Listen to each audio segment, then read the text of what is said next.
Today, I would meet him, the man who had brought light to my darkest days. But as I pushed open the door, I had no idea my world was about to turn upside down. My name isn't Lila Rose, though that's what he knows me as. My real name is Emma Collins, the daughter of the legendary film producer Robert Collins. But I created Lila to escape the emptiness of my life. I am the wife of Nathan Carter, the nation's most celebrated actor. But our marriage has been far from the fairy tale the tabloids might imagine. 2 years ago, we met at a glitzy party. Nathan's charm and piercing blue eyes had drawn me in immediately. Within months, we were married. But under one condition: our union had to remain a secret. The fans wouldn't accept it, he had said. It's better this way. Blinded by love, I agreed, never imagining how lonely I would become. Nathan was rarely home, always away on film sets or at premieres. When he was around, we barely spoke. The distance between us grew until silence became our language. I retaliated by shutting him out, ignoring him, and mocking his romantic on-screen roles. The man I had once loved became a stranger in our own home. In my solitude, I turned to writing. I created a Facebook account under the name Lila Rose and began sharing my thoughts about love and heartbreak. It was my outlet, a way to scream into the void without anyone knowing it was me. To my surprise, people listened.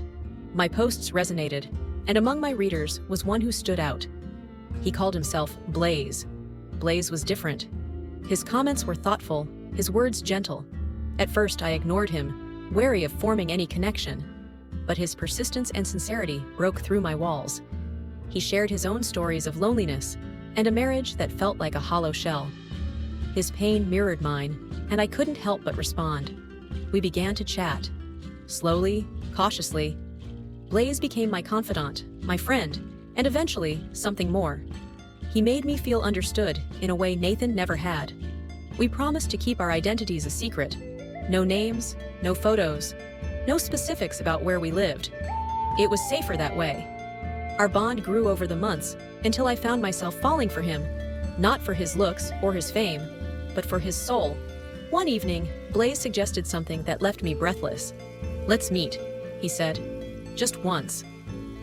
The idea terrified me, but I couldn't deny my longing to see him. After days of deliberation, I agreed. We chose a small cafe far from the city. "I'll wear a black t-shirt and jeans with a pink scarf," he said. "You'll wear a pink dress." And now, here I was, stepping into that cafe, my heart a chaotic symphony of fear and hope. I scanned the room, searching for the man who had become my solace. My gaze stopped at a figure by the window, his back to me. He wore a black t-shirt and jeans, a pink scarf draped casually around his neck. As if sensing my presence, he turned.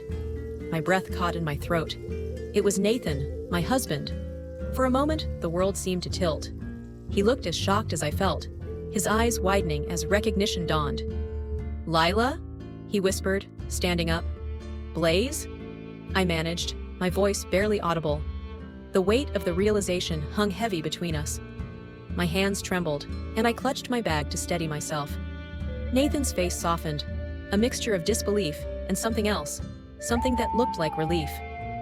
"It's you," he said, his voice thick with emotion. For what felt like an eternity, we just stood there, staring at each other. And then, he laughed softly, a sound that broke the tension and sent warmth rushing through me. I laughed too, tears streaming down my cheeks. "We fell in love again," he said, stepping closer, "but this time, with who we really are." I couldn't speak.